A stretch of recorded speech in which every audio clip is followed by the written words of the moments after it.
Alors le DIF est une innovation qui a une petite dizaine d'années, qui se développe à un rythme qu'on peut estimer satisfaisant dans l'assurance.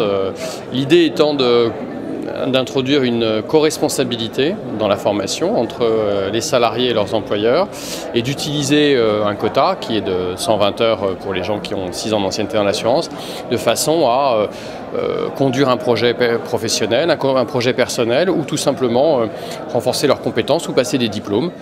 C'est une initiative qui vient en plus des plans de formation, en plus des congés individuels de formation et qui est une bonne matérialisation du dialogue nécessaire sur les sujets de formation entre les salariés et leurs employeurs.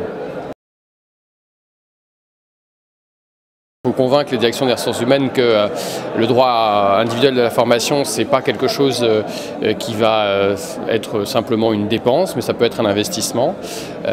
C'est plutôt compris dans les grandes entreprises, c'est sans doute pas suffisamment utilisé, pas uniquement du fait des entreprises aussi, parce que je crois que la notion de responsabilisation de chacun d'entre nous à son avenir professionnel et au développement de ses compétences doit être continuée, doit être poursuivie. Ça fait partie des enjeux du monde d'aujourd'hui. Donc il y a un travail de communication, de conviction, dans lequel les services ressources humaines et formation ont un grand travail. Mais il faut aussi des gens comme l'IFPAS qui soient capables de répondre à cette demande quand elle est formulée par les collaborateurs. Il est important de mettre en œuvre des innovations pédagogiques, notamment de façon à ce que les gens ne soient pas complètement coupés de leur vie professionnelle et puissent continuer pendant l'utilisation de leur DIF, pendant leur formation, qu'ils puissent continuer à travailler.